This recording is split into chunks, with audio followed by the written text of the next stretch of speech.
علامہ خادم حسین رضوی 1966 میں ضلع اٹک کی تحصیل پنڈی گھیب میں موضع نکہ کلاں کے ایک زمیندار گھرانے میں پیدا ہوئے۔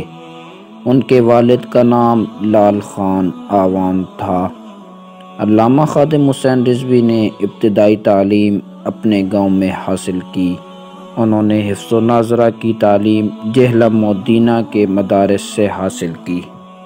پھر درس نظامی کی تعلیم کے لیے لاہور کے معروف تعلیمی ادارے جامعہ نظامیہ رضویہ کا رخ کیا۔ اسی جامعہ سے سند فراغت حاصل کی اور تدریس شروع کر دی۔ علامہ خادم حسین رضوی بچپن سے ہی خوش مزاج اور دوسروں کی مدد کرنے والی شخصیت تھے۔ زمیندار گھرانے سے تعلق رکھنے کے باوجود غریبوں کی مدد کیا کرتے تھے۔ 2007 میں ان کی والدہ کا انتقال ہو گیا۔ اپنی والدہ کے چہلم میں شرکت کے بعد وہ لاہور واپس آ رہے تھے کہ ان کی گاڑی تلگنگ کے مقام پر حادثے کا شکار ہو گئی، جس کی وجہ سے ان کا نچلا دھڑ متاثر ہو گیا، جس کے بعد وہ ویل چیئر کے ذریعے نقل و حرکت کیا کرتے تھے۔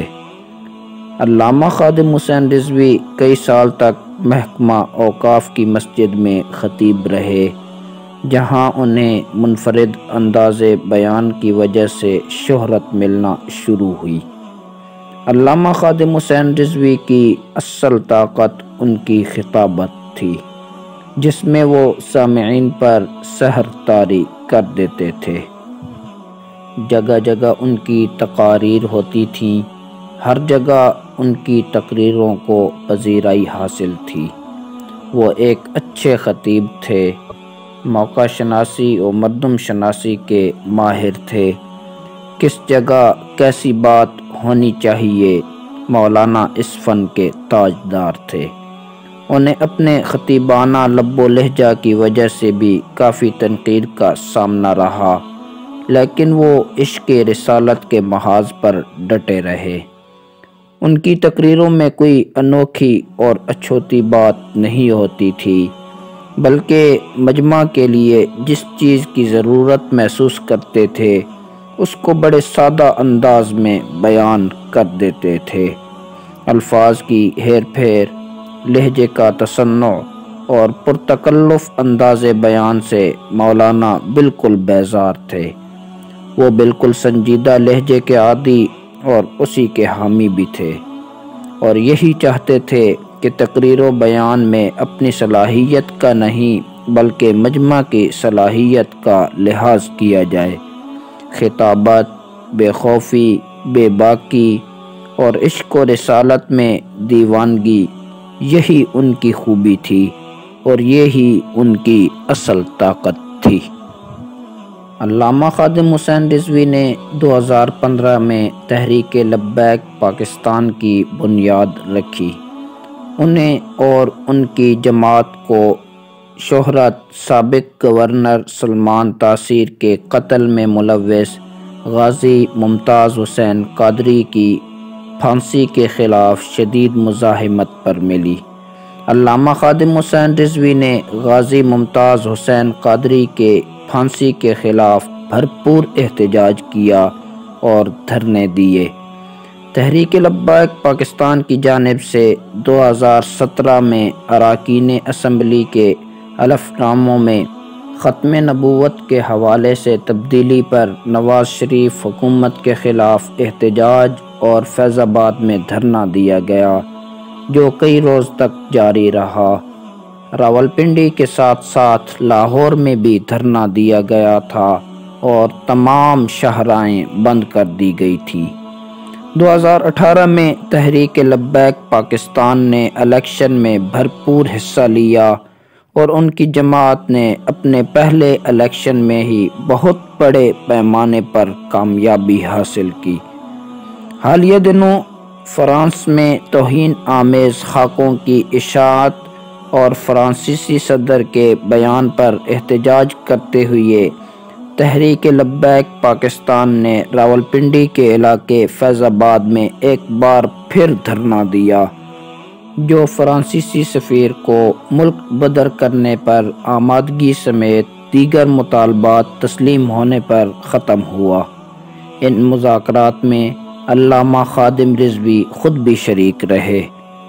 لوگ پوچھتے ہیں کہ اس مرتبہ علامہ خادم حسین رضوی نے اتنی جلدی کیوں معاہدہ کر لیا؟ لوگوں کو معلوم نہیں، مگر علامہ رضوی جانتے تھے کہ انہیں شدید بخار ہے۔ ان کے لیے سانس لینا بھی مشکل ہو رہا تھا۔ وہ ہسپتال سے دھرنے میں پہنچے تھے۔ اسلام آباد کی ٹھنڈی راتیں ان کے لیے جان لیوا ثابت ہو سکتی تھی، مگر وہ پھر بھی دھرنے میں شریک ہوئے اور آخری چند سانسیں بھی دفاع ناموس رسالت کے مقدس مشن اور عشق رسالت میں گزار دی۔ علامہ خادم حسین رضوی کو قرآن و سنت کے بعد سب سے زیادہ علامہ اقبال سے عشق تھا۔ علامہ اقبال کی اردو اور فارسی شاعری انہیں ازبر تھی۔ اپنے خطاب میں وہ اقبال کے اشعار ایسے انداز میں پڑھتے تھے کہ مجمع جھوم اٹھتا تھا۔ نومبر کے مہینے سے علامہ کو خاص لگاؤ تھا، کیونکہ اسی نومبر کی 9 تاریخ کو علامہ اقبال پیدا ہوئے تھے۔ علامہ رضوی نے زیادہ احتجاج اور دھرنے نومبر کے مہینے میں ہی دیے اور اسی نومبر کی 19 تاریخ کو اس دنیا سے رخصت ہو گئے۔ علامہ خادم حسین رضوی ناموس رسالت اور ناموس صحابہ کے محاذ پر ایک توانا آواز تھے۔ اس محاذ پر انہوں نے حقیقت میں ایک مجاہد کا کردار ادا کیا۔ اسی وجہ سے ان کے کارکن انہیں امیر المجاہدین کے لقب سے پکارتے تھے۔ علامہ خادم حسین رضوی کے انتقال کے بعد امت مسلمہ ایک عظیم قائد سے محروم ہو گئی۔ ان کی زبان پر اکثر یہ الفاظ رہا کرتے تھے، لیکن حشر کو ہوگا یہ معلوم کہ جیتا کون اور ہارا کون، اور ہم سوئے حشر چلیں گے شاہ ابرار کے ساتھ، اور قافلہ ہوگا رواں قافلہ سالار کے ساتھ۔ یہ تو طیبہ کی محبت کا اثر ہے، ورنہ کون روتا ہے لپٹ کر در و دیوار کے ساتھ۔ اے مظہر ہم بھی سنیں گے کوئی نعت رنگی، در ملاقات ہو گئی شاعر دربار کے ساتھ۔ اللہ رب العزت سے دعا ہے کہ اللہ تعالیٰ ان کے مشن کو قائم و دائم رکھے، آمین۔